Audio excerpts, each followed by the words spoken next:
আমাদের আজকের গল্প হলো কালবৈশাখী। গল্প পাঠকের দেব ব্যানার্জি।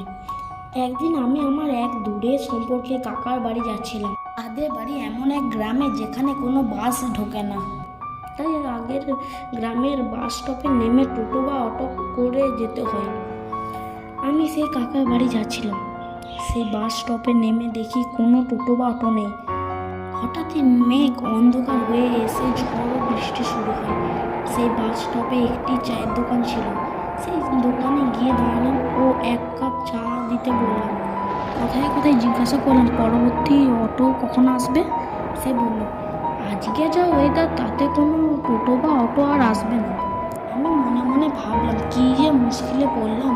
হঠাৎই ভাইয়ের অর্থাৎ কাকার ছেলের ফোন আসলো। সে বলল আমাকে নিতে আসছে। আমি কিছুক্ষণ অপেক্ষা করার পর সে এলো। ও